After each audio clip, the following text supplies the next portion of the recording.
Some people have a calling in life. To be an actor, a doctor, a politician, a writer. But for Ed and Lorraine Warren, their calling was to be the world's leading experts in paranormal hauntings. Ed Warren was a former soldier and a self-proclaimed demonologist, and his wife Lorraine claimed to be a clairvoyant and a medium. Together they founded the New England Society for Psychic Research in 1952 and became real-life Ghostbusters, for lack of a better word. Their extensive investigations into such cases as Annabelle the Doll, the Enfield Poltergeist, and the Amityville Horror made them famous in certain circles, even among skeptics who've worked tirelessly to prove that their life's work was pure nonsense. In 2013, acclaimed horror director James Wan adapted one of their most terrifying cases into a film that achieved great critical acclaim and sparked a franchise that has since become one of the most successful in horror history. With the 7th film in that franchise set to hit theaters this Friday, I can think of no better time than to dig into the mystery and history behind Ed and Lorraine Warren and The Conjuring.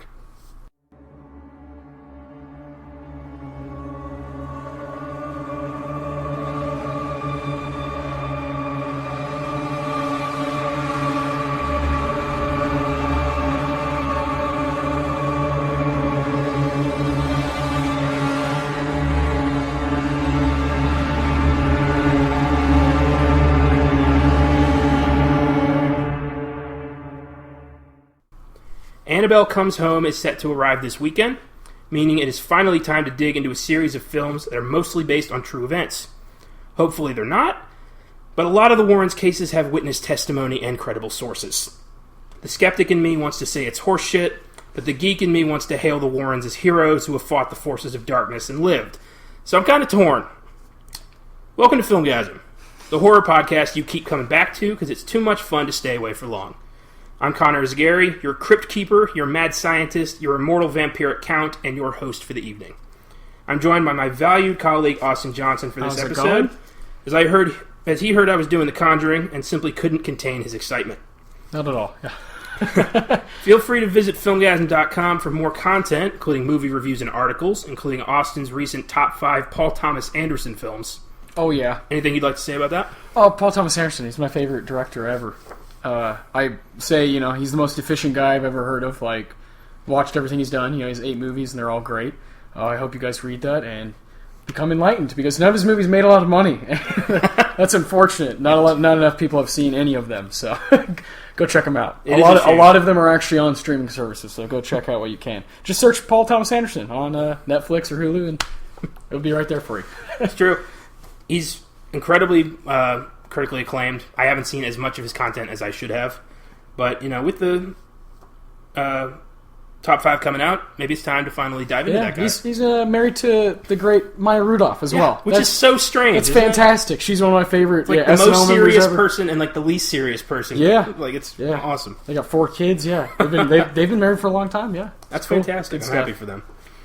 Stay tuned for episode 20 in just a few weeks, where we'll be talking about the ins and outs of the Godfather trilogy.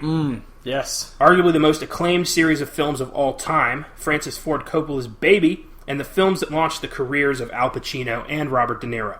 So much to talk about with the production of those 3 films. I can't wait. It's going to be a blast. Yeah, that's one you guys want to mark on your calendars there. Oh yeah, that's going to be awesome. And I've got a quick rewind for you. Last weekend, I saw the Child's Play remake. And my assumptions were correct. It was god-awful. Yeah, that's anyone I've heard or that I respect has said, it's pretty bad. Chucky's personality was completely gone, replaced by an emotionless robot that was more annoying than scary. The Hollywood machine has officially ate up Don Mancini's horror classic and spat out this watered-down millennial Chucky that's essentially just Alexa with a butcher knife. I gave it a 6, and that's only because the kills were pretty inventive. You got a guy get mowed down by a lawnmower. You've got, I think that same guy got his face sewn onto a watermelon. It's weird. But Chucky is terrible. I want the old Chucky back. And that's nothing on Mark Hamill. I mean, he did the best he could with what he had. And he's a great voice actor. I got nothing but respect for him. Legend, yeah. That was a shit script. And that movie... It's unfortunate, is going to vanish. What's been going on? What do you think? Because we had the Pet Sematary kind of flopped a little bit as well. Yeah. These remakes, what's the deal with these that they're not hitting? And why was it so good, and why is there such high expectations for it coming in the fall? Well, I think that the reason it was so successful is they cared. Yeah. They cared enough about the story, and they cared enough about where it came from to make something that still had the spirit of Stephen King's novel. Yeah. But still brought something new to the table. Yeah. Pet Sematary, modernized Stephen King. Yeah. Pet Sematary ignored the novel, tried to do its own thing, failed miserably, and Child's Play took what was the best part of a 7-film franchise and took that out and tried to do Killer Robot. Frustrating. Like, it's like doing a Freddy Krueger movie, but, without Freddy Krueger. Yeah. Just some asshole in a sweater. It's like horror is, on the rise, but at the same time we see these remakes and these kind of rehashed stories that, we might not need. Also, not unnecessary. You know what I think it is a Let's lot get more of it? creative, That's what I was going to say. I think that people are tired of the same old thing. I think Chucky is on his way out. I think, the Jasons, and I would have said Michael Myers, but last year's Halloween was so successful because it was something new. It was. With the spirit of something old. You got to have that happy middle, or else very you're much alienate had, so many had people. that music that was that we're so familiar with, but had a little twist. Yeah. Yeah. So I think that films like for example, the Conjuring franchise, it's it's not doing anything different. It's just taking the things that we've grown accustomed to and doing them in a smart way. Yeah. That's all we want. We don't want to be treated like idiots at the movies. We want to be, we want to see something that we know we're going to enjoy. Yeah, worthwhile. It's rewarding, as a viewer. Yeah, exactly. For sure. Yeah. So, Child's Play was a disaster. I was really disappointed. It currently has an IMDb score of 6.5 and a surprisingly high Rotten Tomatoes score of 62%, which is just shy of the original film score. Yikes. And if you're a fan of the original Chucky, skip it. If you've never even heard of Chucky, maybe you'll get something out of it, but I was not a fan. And that's just, That's enough for me, yeah. So, The Conjuring. What do you think it is about these films especially that keeps bringing us back to them? Like, why do you think these there's 7 films in now. Why do you think it's lasted so long? Man. Especially The Conjuring 1 and 2, I think is because of Farmiga and Wilson. Okay. It's like a huge part of the rewatchability is how good they are as playing the Warrens. And rest in peace to the Warrens, by the way. Yeah. Which one? One of them died Lorraine recently. Lorraine recently, died maybe a year ago or something like that. Yeah. April, actually. April. Really wow. recently. Oh, wow. And what about him? Ed, I have that later on. Ed died in 06. Okay, yeah. Both, I just think Patrick and... When we look back, Patrick and Vera, like 50 years from now, are going to really, really stand out as playing these two huge characters in the horror, not only in horror cinematic universe, but real-life horror. And that's another thing. James Wan has succeeded in doing something that only Marvel has succeeded in. He's created a cinematic universe that people actually care about. Yes, yeah. And that's amazing. There's like there's some stakes to it. Yeah. Yeah. It's he's made Annabelle the Doll and Valak the Nun and the Warrens pop culture icons in just only 6 years. That's really incredible. Yeah, it's awesome. Yeah, and I think James Wan is to credit for this amazing thing. For sure. You see his name, the things that his name is on within this is the stuff that's the best. When he's directing and he has control of what's going on. That's when the best stuff is. James Wan, Saw. This is a guy Insidious. This is a guy who's just a legend in the horror. He knows horror realm. Yeah, he's amazing. He's a veteran at this point. And this to me is his finest work. I'd go as far to say that James Wan is the new Wes Craven. Yeah, to me, that's fair. Yeah, I think that's fair. I don't think you can really argue with that. Caleb, I know you're going to listen to this, and I want you to tell me what you think of that because I know you're a huge Wes Craven fan. Comparing, James Wan is the new age Craven. Yeah. So the franchise began in 2013 with The Conjuring, directed by James Wan and starring Patrick Wilson and Oscar nominee Vera Farmiga as Ed and Lorraine Warren. Farmiga was nominated for her supporting role in 2009's Up in the Air. You may also know her from her role as Norma Bates on the Psycho prequel series Bates Motel that aired from 2013 to 2017. Patrick Wilson is a versatile actor who has appeared in such films as Watchmen, Insidious, Hard Candy, and Aquaman. The first Conjuring adapts the case that the film claims is their darkest, the real-life haunting of the Perron family in Harrisville, Rhode Island. after experiencing a plethora of dark shit, including moving furniture, a dead dog, and spooky clapping, arguably the scariest scene in the movie. Mm-hmm. It's amazing that James Wan can take and make it terrifying.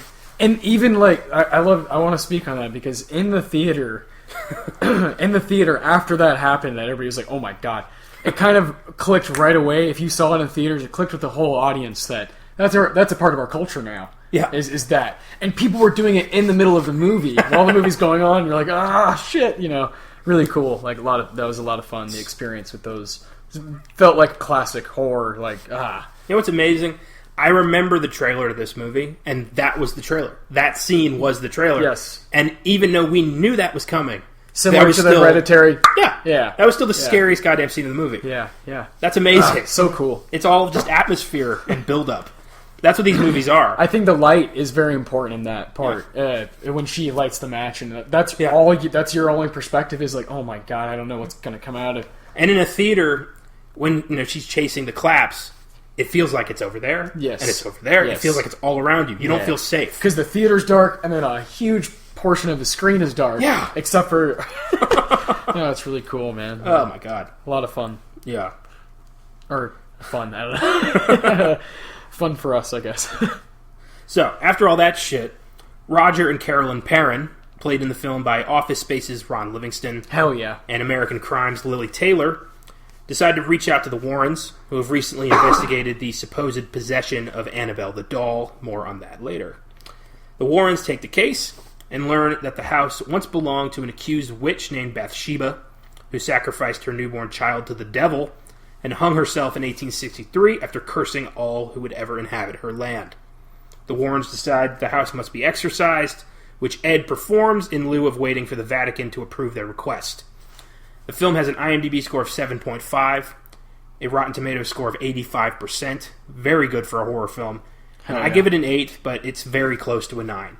It's widely celebrated as one of the finest horror films of the decade so far, and well-deserved. It is a masterpiece. Yeah, I give it a solid 9 for myself. It's one of the scariest movies made in the last 10 years. And still, I've seen it so many times. Every time I'm like, man, I get really, really locked into this one. Yeah. I have an absolute blast with Bathsheba. I do think Ron Livingston checked in a little bit.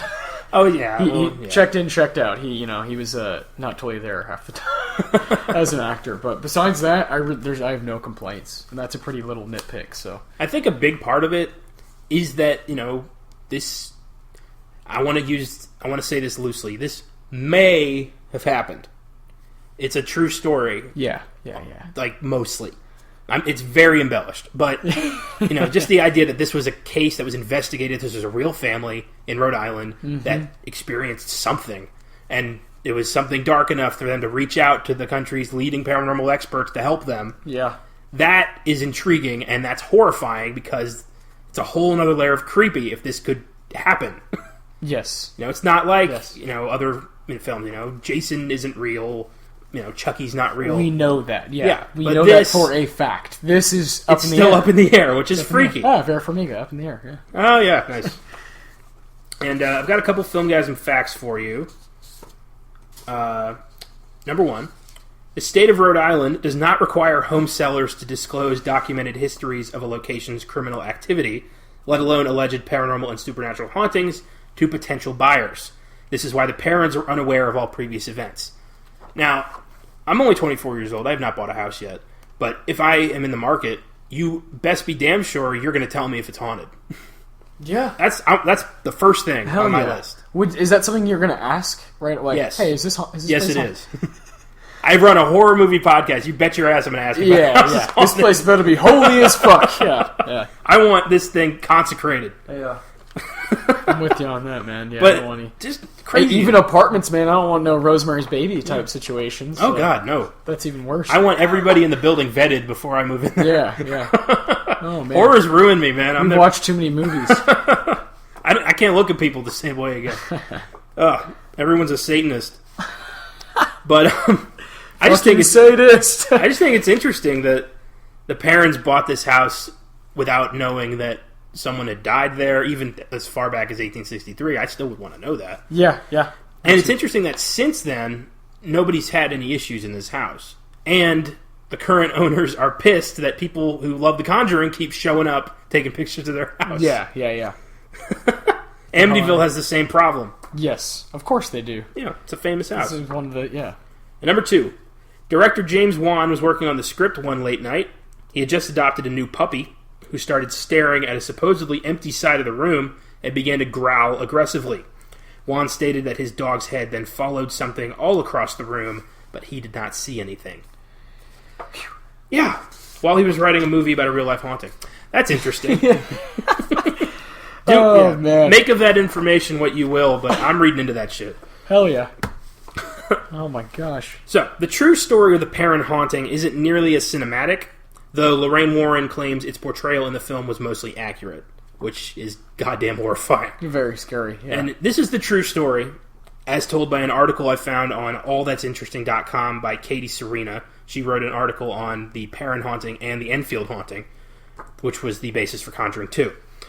In January 1971, the Perrin family moved into a 14-room farmhouse in Harrisville, Rhode Island, where Carolyn, Roger, and their 5 daughters began to notice strange things happening almost immediately after they moved in. It started small. Carolyn would notice that the broom went missing or seemed to move from place to place on its own. She would hear the sound of something scraping against the kettle in the kitchen when no one was in there. She'd find small piles of dirt in the center of a newly cleaned kitchen floor. The girls began to notice spirits around the house, though for the most part they were harmless. There were a few, however, that were angry. That's too casual a sentence for me. The girls began to notice spirits around the house, though for the most part they were harmless. That sounds like a 5-year-old wrote that. Like, yeah. Very, very just, that's not, I don't. There's a ghost over there, but it's not hurting anyone. Like, what the fuck? Yeah, there's just these spirits around. Yeah, just around. Oh my god. Oh, yeah. No. Carolyn allegedly researched the history of the home and discovered that it had been in the same family for 8 generations, and that many of them had died under mysterious or horrible circumstances. Several of the children had drowned in a nearby creek, one was murdered, and a few of them hanged themselves in the attic. The spirit that was depicted in the film, Bathsheba, was the worst of them all. Whoever the spirit was, she perceived herself to be mistress of the house, and she resented the competition my mother posed for that position, said Andrea Perrin, the oldest of the 5 girls. It turns out there was actually a real person named Bathsheba Sherman, who lived on the Perrin's property in the mid-1800s. She was rumored to have been a Satanist, and there was evidence that she had been involved in the death of a neighbor's child, though no trial ever took place. She was buried in a nearby Baptist cemetery in downtown Harrisville. Now, I think that she probably wasn't a witch. I think this was some, local, conjecture. And I feel like if she was tried as a witch, she would not have been buried in the Baptist cemetery.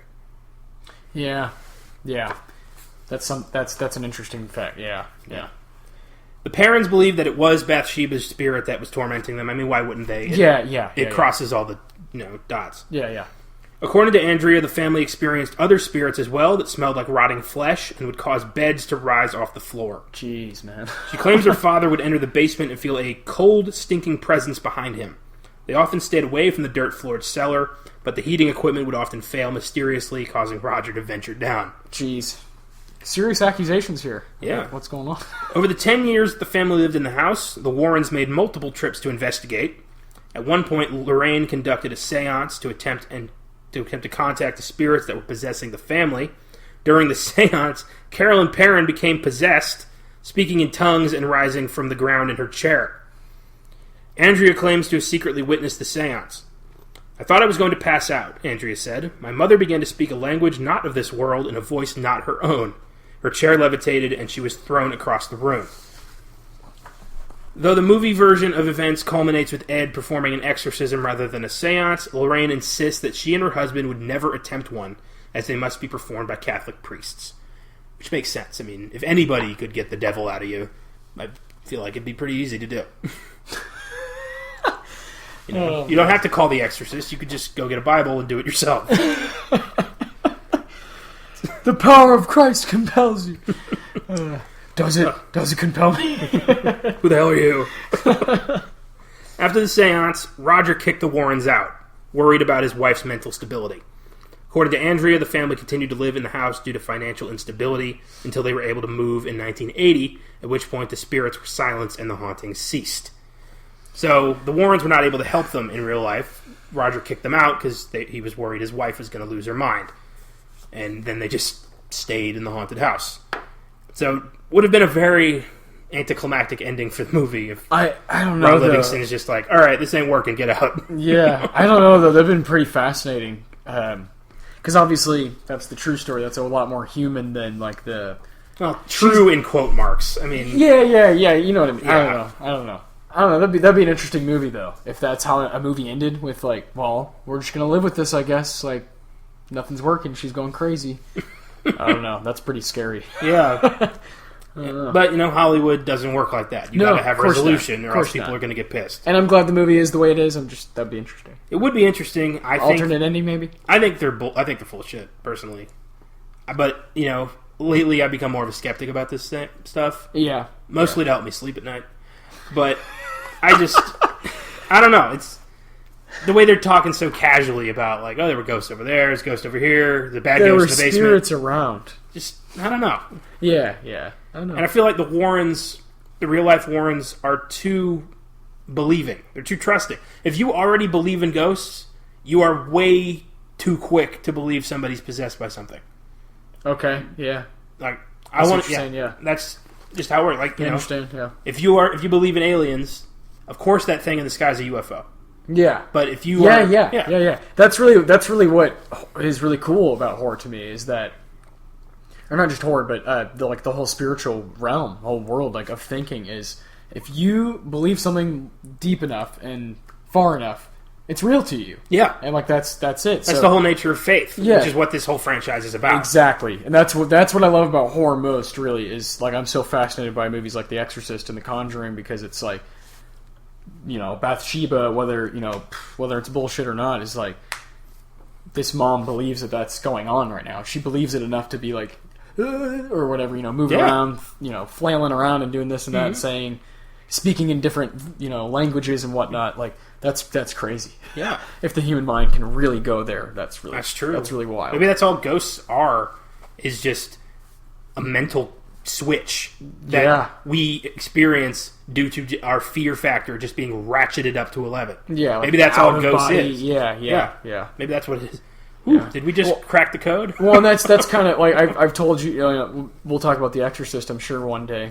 Classic, one of my favorites. Mm-hmm. But it has a scene with Ellen Burstyn and one of the doctors, and he basically says that he's like the human mind's capable of like believing that and like blocking everything else out. Yeah. With all no logic, no reason, just this is what's right. Yeah. This is what I'm doing, and that like you said, goes along with faith with any religion. You believe something deep enough. If you believe in Jesus, if you're like a Christian or you're this or that, you believe it deep enough, it's very real to you, and there's ghosts and demons in every religion. Exactly, yeah, exactly. There's always the good and evil. Always, it's not a strictly Catholic concept. No. So it's really cool, really cool. I would love to do a podcast just on the history of hauntings. Oh yeah, I'm sure you guys would love that too, right? Yeah. Fucking huge Filmgazm there. Okay, so that was The Conjuring. The first follow-up was 2014's Annabelle, which told the story of the possessed doll that came into the Warrens' possession in 1968. The story of the film has virtually nothing to do with the true story, and it's made up entirely for a dramatic effect. Yeah. There's no true story in this film. It was directed by John R. Leonetti and stars Annabelle Wallis, weird, and Ward Horton as Mia and John, a couple who are about to have a baby.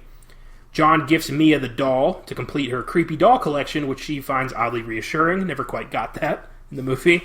She's like, oh, this scary-ass doll, I finally have the whole set.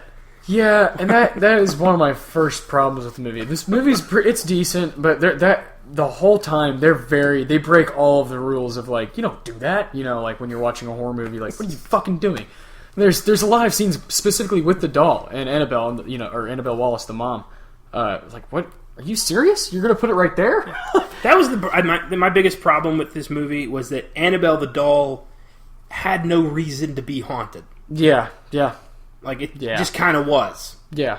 Like I feel like the Annabelle first movie is definitely made, like you said, it has no truth, has no really serious source material. So the follow-up, Annabelle Creation, was a much tighter film, and I actually wish that these two had been combined to take bits and pieces and make a much more solid Annabelle movie. I like that. Yeah.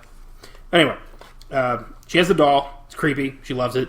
That night, they are attacked by cultists, a man and a woman who stab Mia in the belly before they are shot dead by police. Scene. Wild. That was freaky. That's a scary scene. And that's set up brilliantly, because you hear them talking about it on the news in the background, and you remember it while it's happening, like, oh, they were mentioning that, and it's out of left field, and it's brilliant. Yeah, that's probably honestly my favorite part of them. And it's terrifying, because that shit happens. It's very scary. Yeah. I know this guy, I won't say too much personal info, but a family friend had his mother was murdered by a escaped psychopath. Jeez. And I don't know how you cope with something like that. That's insane, man. That's real life. It's frightening. Yeah. Like, he had escaped from prison and broken into his house and murdered his mother while he was at a sleepover or something. It was very, unbelievable. Jeez Louise. Yeah. It's a whole other real fear. There's ghosts, and then there's psychos breaking into your house. Yeah, there's people who are man. Yikes. Oof. And the cultists are supposed to be Manson family followers. And thankfully the baby's fine, but the woman dies holding Annabelle, and her blood drips onto the doll. And the woman's name is Annabelle, which is a lot of layers to this. Yes, it's weird. yeah. The girl who broke into the house, her name is Annabelle. She likes the doll. She gets shot by police. Her blood seeps into Annabelle the doll, and I guess that's where But that doesn't make sense, because in Annabelle creation, this thing's already possessed. So I don't whatever. You can't. Yeah, this is the weakest link of this franchise, is the Annabelle connections. Yeah, I agree. Yeah. So after all that, Mia gives birth to a baby, Leah, which personally, and this is just me, this has nothing to do with the movie, I feel like you should never name your kid a name that rhymes with your name. That weirds me out. That's fair.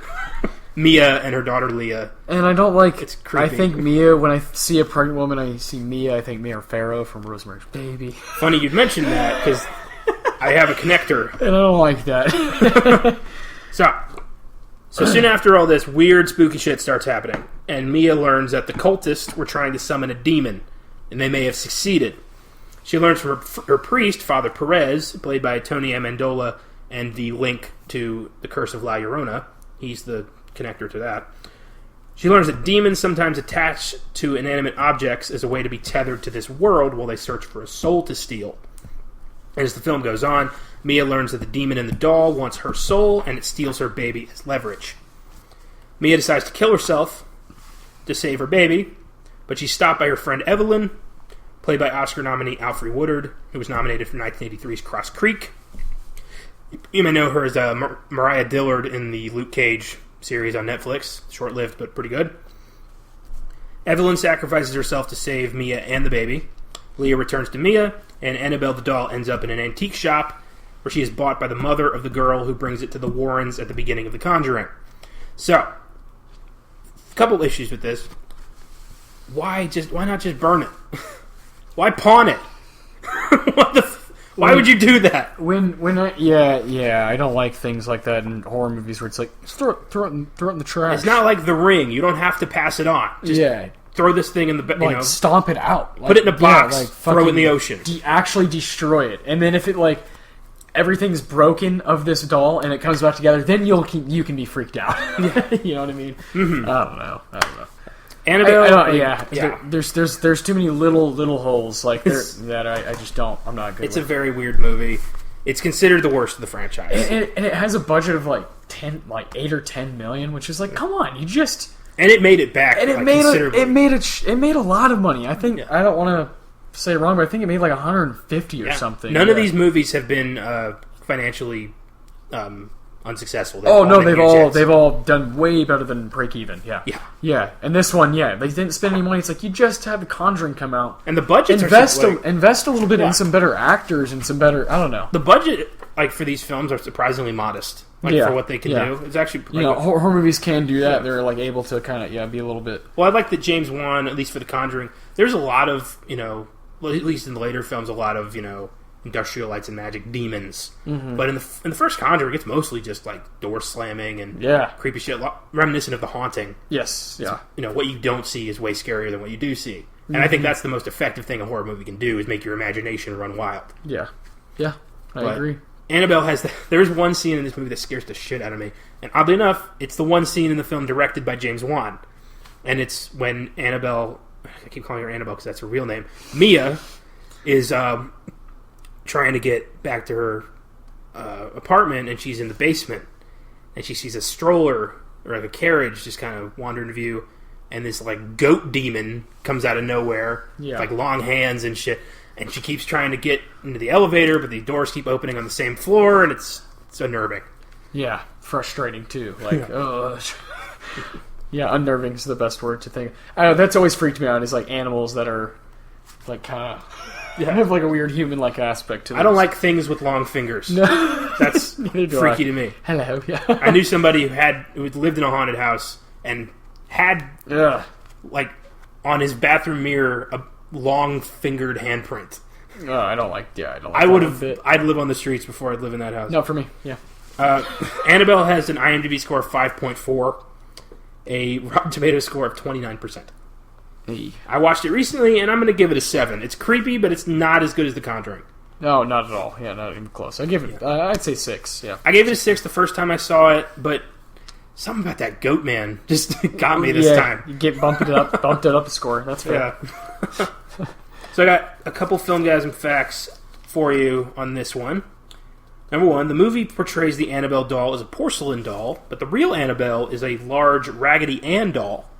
The Warrens had a special case built for Annabelle inside their occult museum, where she resides to this day.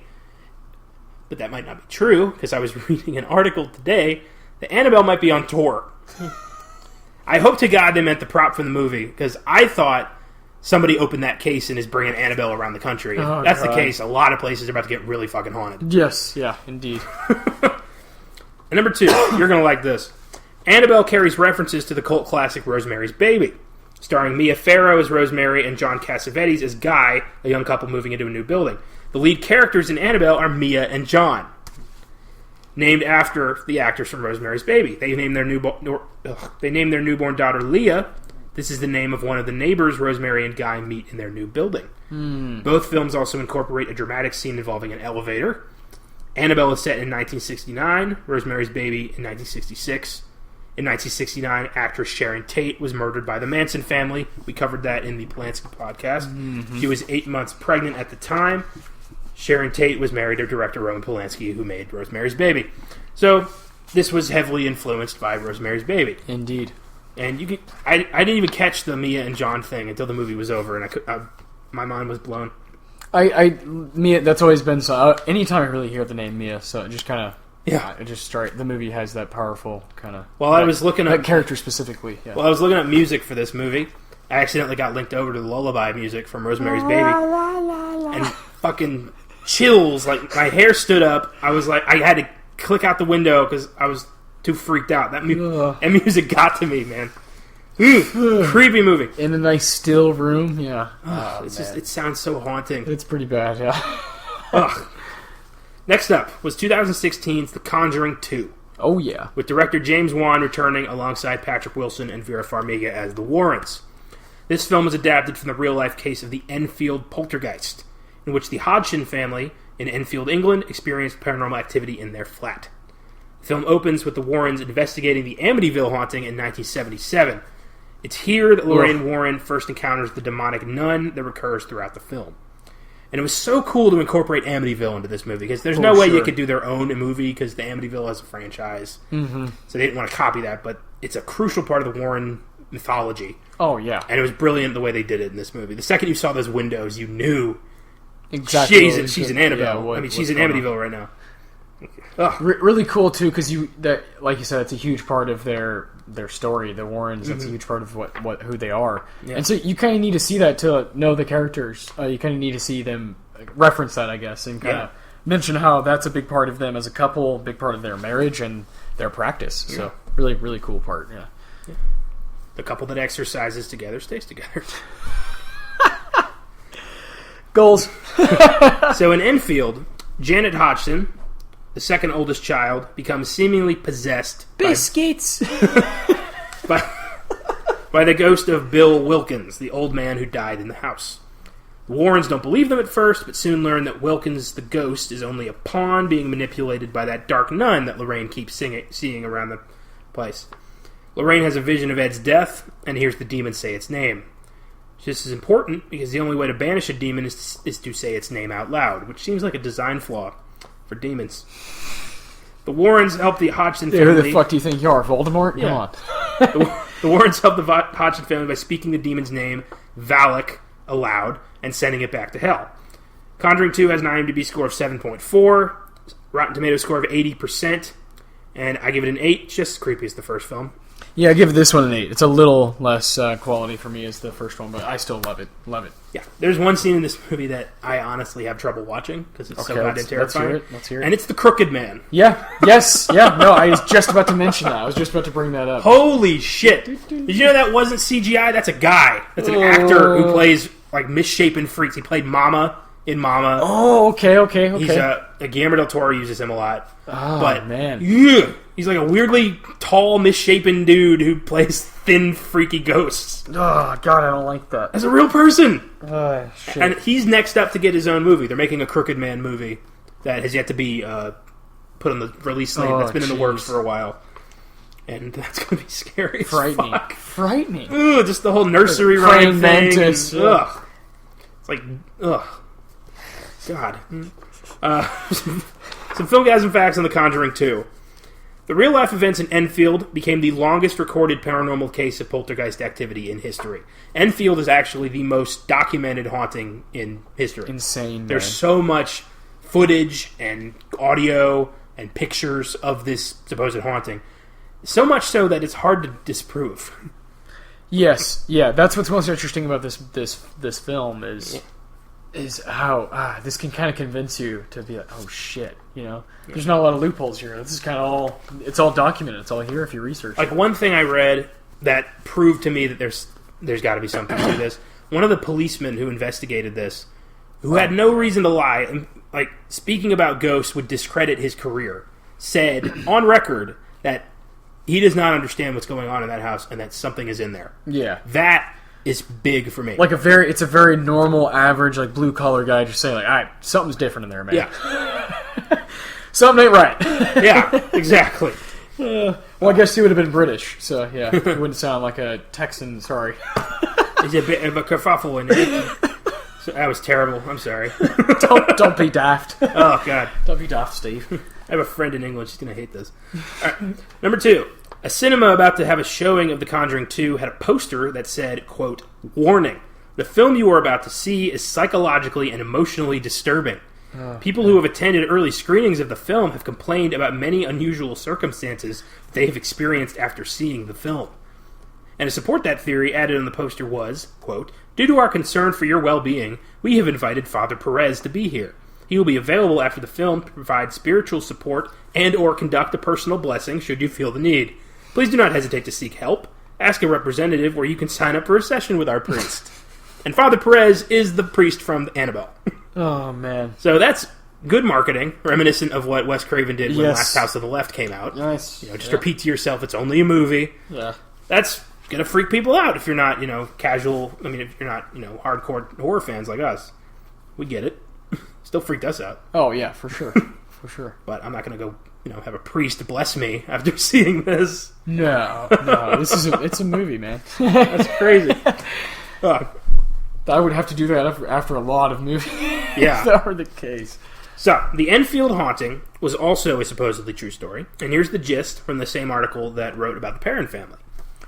In August of 1977, the Hodgson family started seeing and hearing strange things. Janet, who was 11 at the time, recalled sitting up in bed to see her dresser slide across the room that she shared with her brother.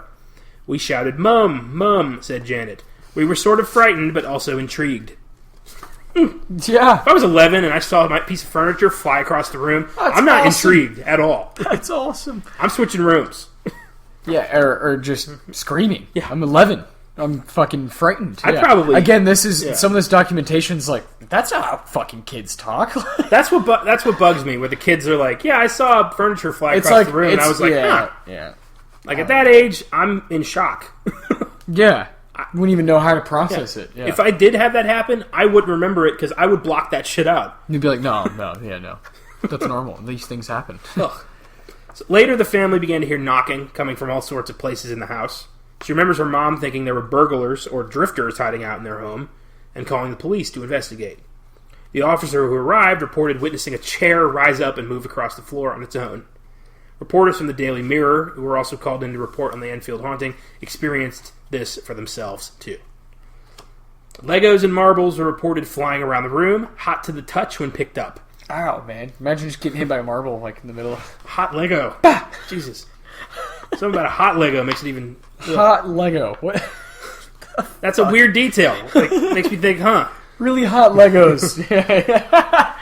So does it like brand you because they're like hot? It's it's like little Oh my god! I don't know. Clothing folded on tabletops would leap off and fly across the room. The sound of dogs barking would be heard in empty rooms. That's weird. Lights would flicker. Coins would drop out of thin air, and furniture would spin or tip over without being touched. What's wrong with coins dropping out of thin air? Is that what that said? Yeah.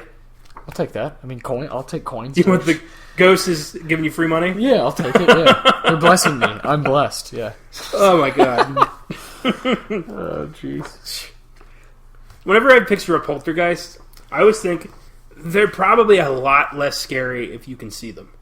Because then you just see some asshole throwing shit around the room, knocking Lego, books hot off Lego. himself, like putting a Lego in the fire and just kind of skipping it across the room. Well, then you could definitely name it and be like, God, Mom, he's, fucking throwing marbles again, I just picture the family, visibly seeing him, looking at him like, does he know we're there? Does he know we can see him?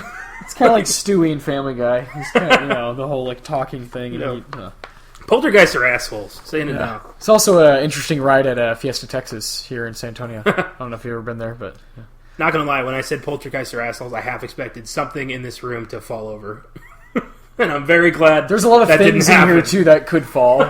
Connor has a lot of stuff. Yeah, I was worried for a second books, there. A lot of movies, a lot of things that could fall over. You'll hear it if it happens. Yeah. We're not gonna just drop something on the floor. Paranormal Activity.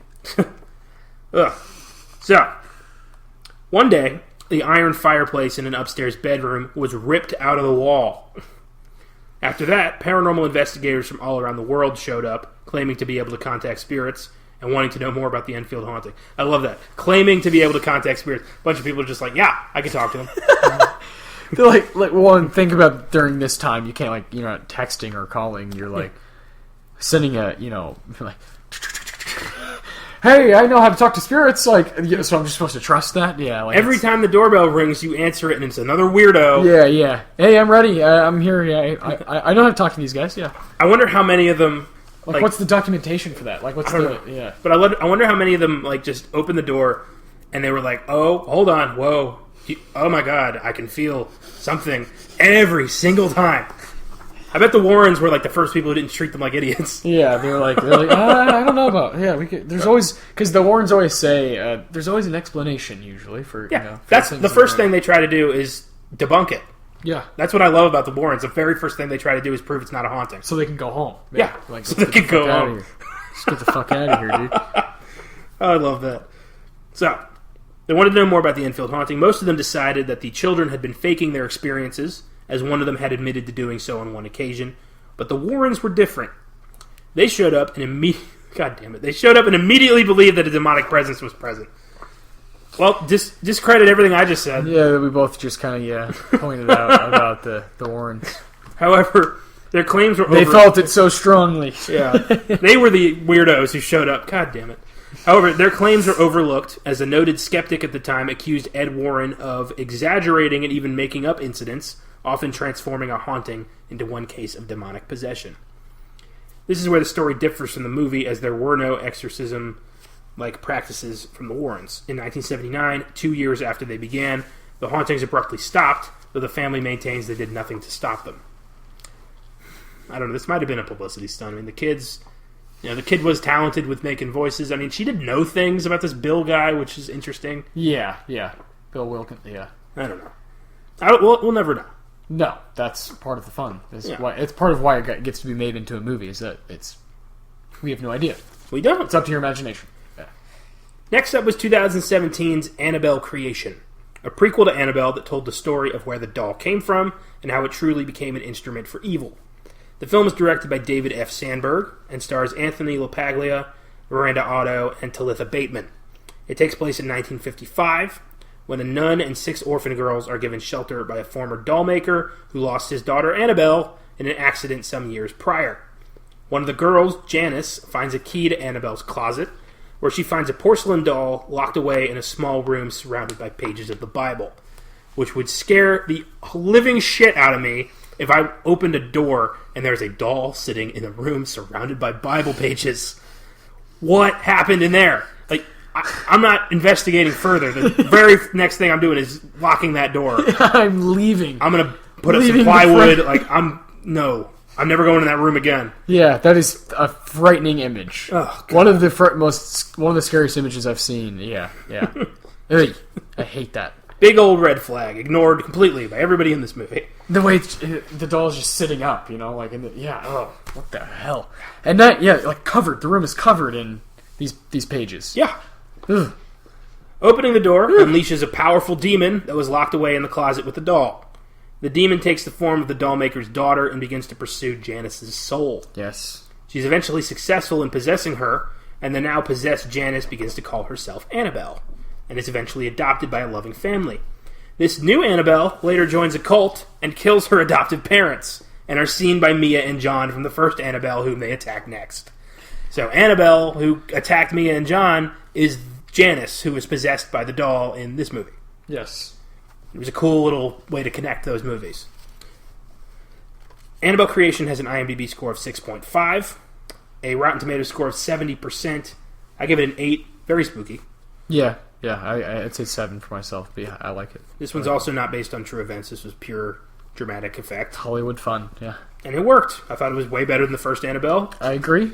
Super creepy, answered a lot of questions. And we're left with that image of Annabelle with the Bible pages. Oh, yeah. In the room. Very frightening. Classic for horror. If you ever find a secret room in your house that the realtor didn't tell you about, that's already creepy. If you find a secret room that has a doll surrounded by Bible pages, that's clearly been in there for a very long time. Yeah. Maybe think about trying to get your money back. Yeah. Cancel the lease if you do whatever you have to. Get out of there. Consider burning it down for the insurance money. Anything but living there. Burn the house down and blame it on the fucking doll that was surrounded by Bible pages. That'll work. Yeah, because that'll be the only thing still standing Yeah. when the house is gone. Yeah. Jeez. I only have one Filmgazm fact for this movie, but this I thought was very concerning. Let's hear it.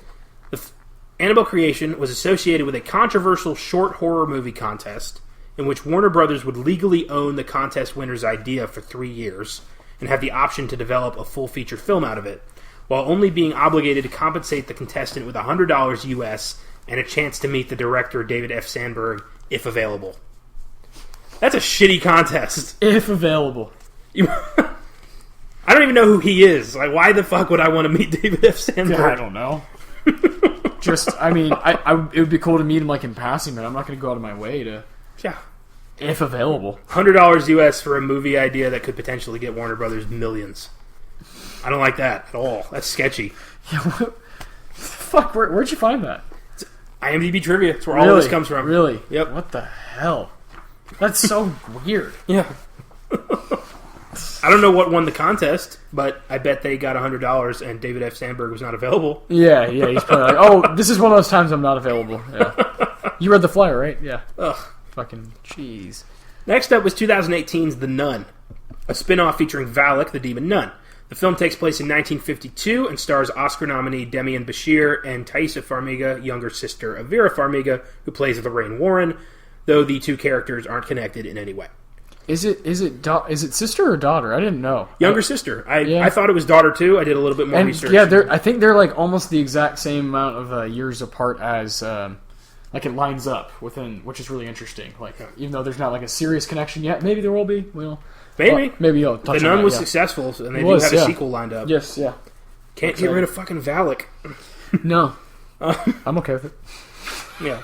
So Demian Bashir was nominated for his role in 2011's A Better Life. You may also know him from The Hateful Eight. He played Bob the Mexican. Classic. And, I like him a lot. He's a great actor.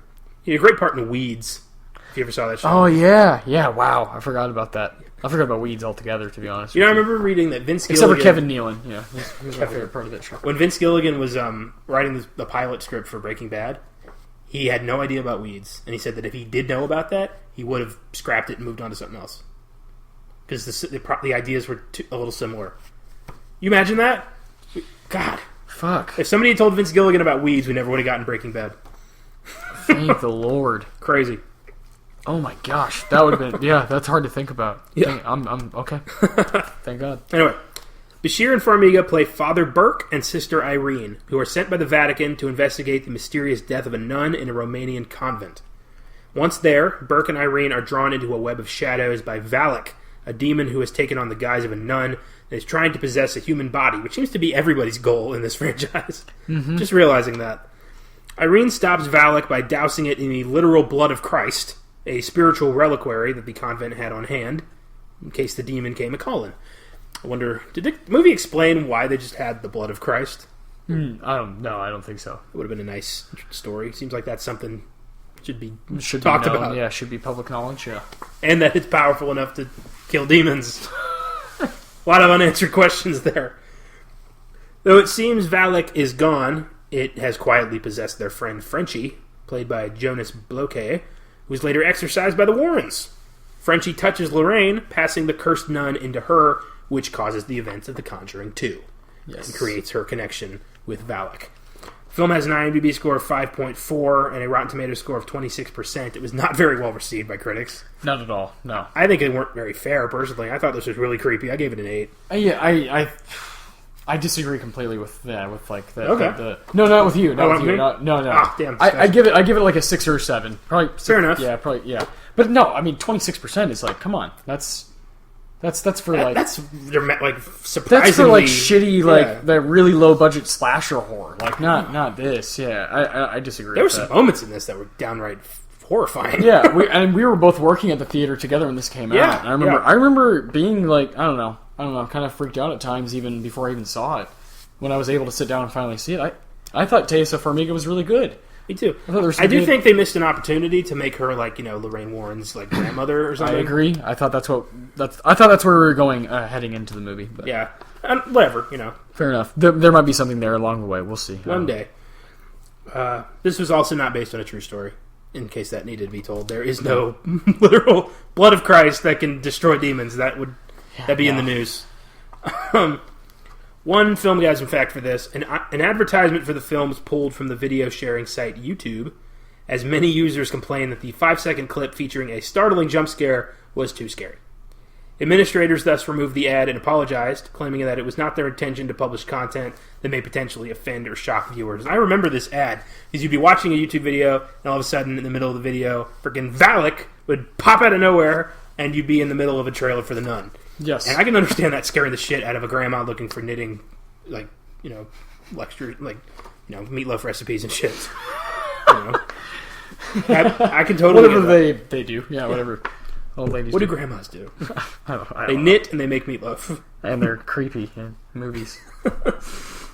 But, yeah, that was stupid of YouTube. They shouldn't have done that. Agreed, yeah. The most recent film in the franchise, 2019's The Curse of La Llorona, is based on a Mexican legend about the Weeping Woman, the ghost of a scorned woman who drowned her children in a river. In the film, it latches onto a mother and tries to steal her children away. It stars Linda Cardellini, Raymond Cruz, and Patricia Velasquez, and I regret to say that I have not seen this one yet. Neither have I. I haven't seen it yet either. I'll get to it at some point. It came and went in theaters, and it doesn't come out on DVD till August. But I promise there will be a rewind because I will watch this as soon as I can. Okay, same. It has an IMDb score of 5.6 and a Rotten Tomatoes score of 30%, so it's not getting great reviews.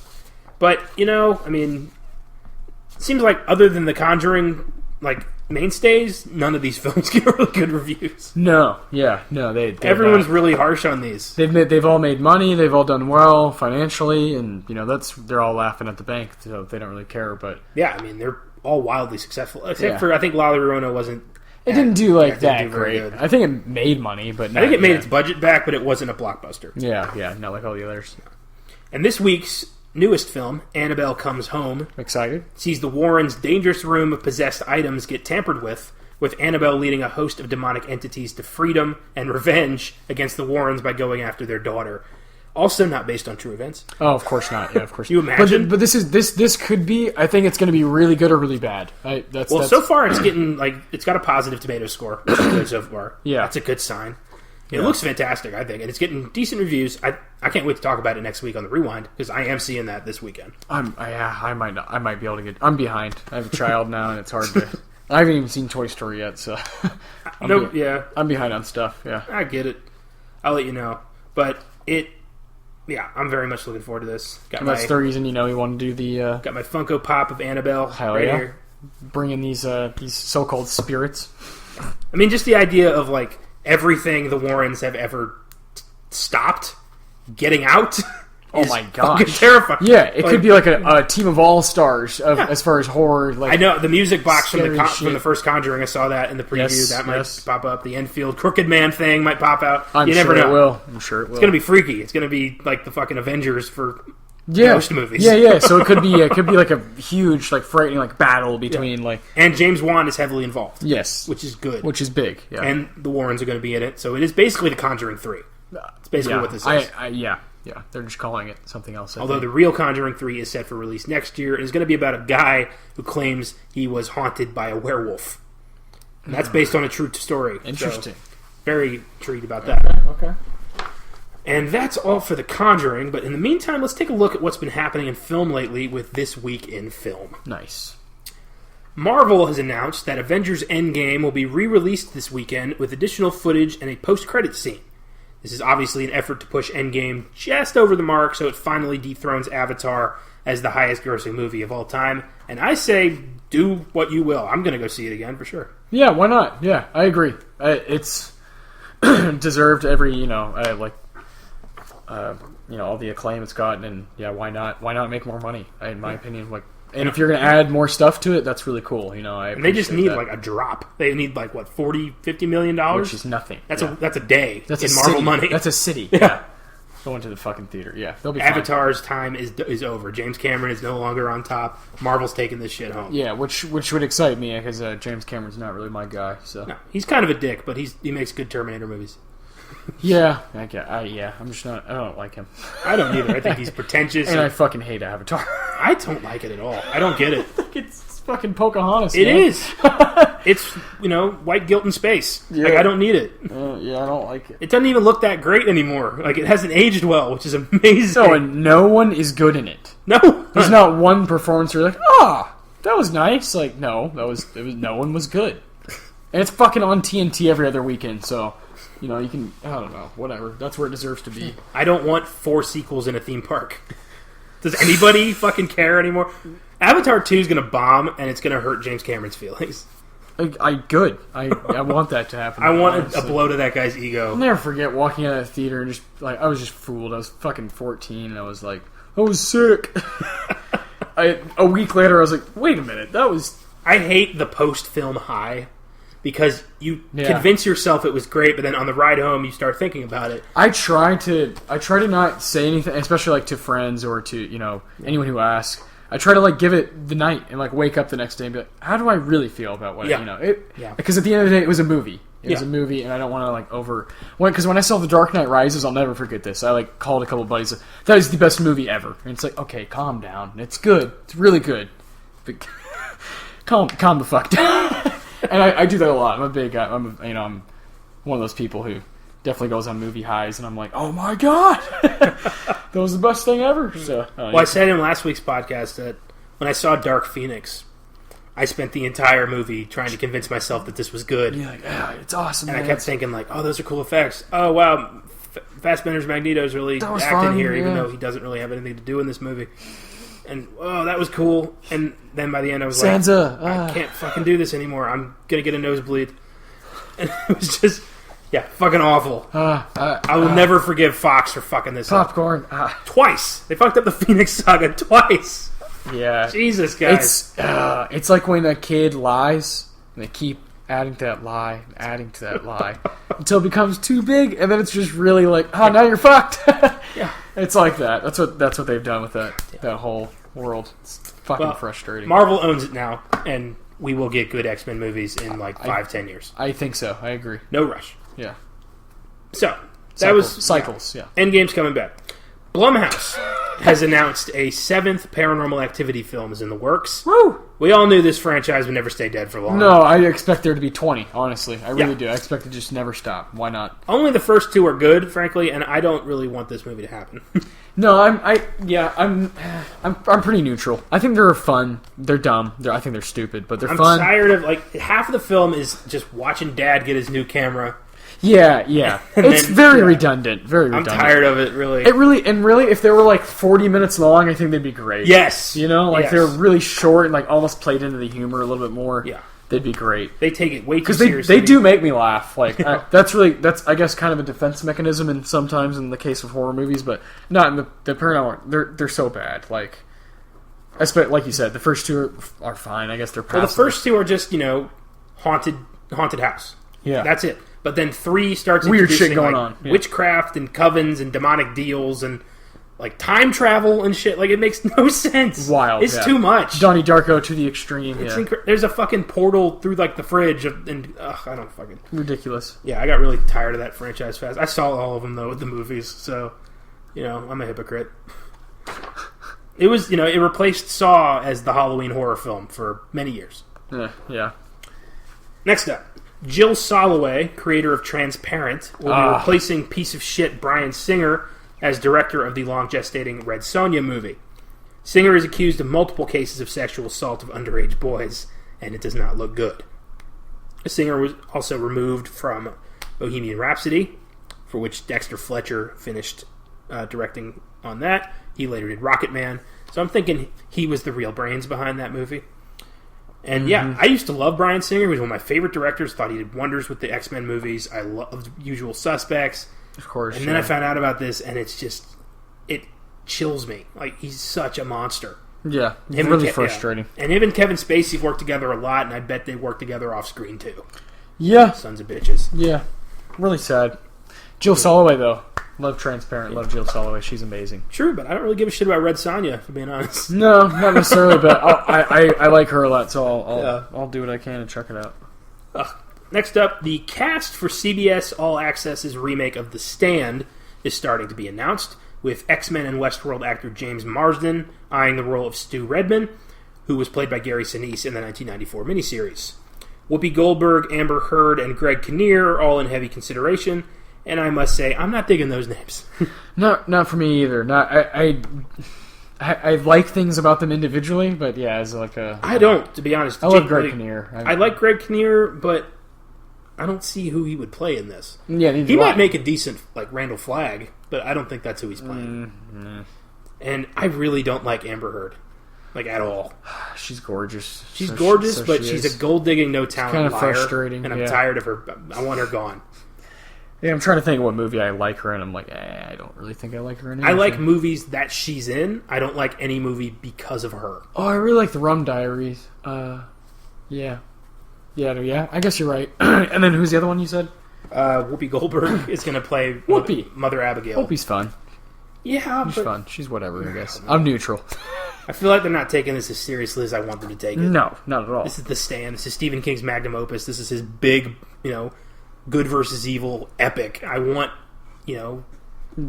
some attention to this. I want some actors, yeah. I want Andy Muschietti or Frank Darabont. I want one of those, and Mike Flanagan. Somebody who's with proven King street cred to do this. Yeah. But nope. Miniseries. Because CBS owns the TV rights to this. That's how it works. Disgusting. Next up, straight out of Compton's Aldous Hodge has joined the cast of Blumhouse's The Invisible Man, a remake of the Universal classic horror movie. He joins Elizabeth Moss, Storm Reed, and Harriet Dyer. No word yet on characters. Mm-hmm. But I think Blumhouse getting the rights to these movies is brilliant. Universal fucked up their Dark Universe on the easiest movie. The Mummy was a massive disaster. Yeah. And I think doing this as individual films is a smart way to go. Agreed. Especially with Blumhouse behind it. Yeah. Oh yeah. Yeah. Who else do you want? They're going to be able to give you exactly what you need, what you want. Yeah, that's all they want. And that's all for this week in film. Try to do the most interesting things. There's been other things, actors I don't care about, cast in movies I don't care about. This is stuff I do Linda care Cardellini's birthday today, there's all kinds of nonsense. Yeah. And we hope you got properly freaked out with this one. I love these movies. Hell yeah, me too. And I'm glad Austin was here to help me get through them. Next week sees the release of Midsommar, the sophomore effort from horror newcomer Ari Aster. So I'm going to discuss his debut film, 2018's Hereditary, arguably one of the scariest films I've ever seen. Fuck yeah. Equal parts ghost story and family drama, Hereditary achieved great critical acclaim thanks to Oscar nominee Toni Collette's committed performance, and it scared the shit out of audiences everywhere. More on that next Wednesday. Hell yeah. I want to thank Austin for helping me with this one. If you want to reach out to us, check out our Facebook, Twitter, Instagram, and email. We're open to criticism, praise, suggestions, whatever you want. We welcome any and all feedback. Yeah, seriously, anything. Ed and Lorraine Warren were fascinating people, even if they were scam artists. Ed died in 2006 of a stroke, while Lorraine died just this past April. Her cause of death hasn't been announced, but she was 92, so I'm guessing natural causes. Regardless of their intentions, they helped create one of the most frightening and versatile horror franchises alive today, and helped give people peace of mind, regardless of whether or not it was true. And there's still some part of me that wonders if maybe they saw something in the world that the rest of us can't. And if that's the case, I certainly hope there's somebody guarding that room in their museum that's full of allegedly possessed shit, including Annabelle the doll and a certain music box.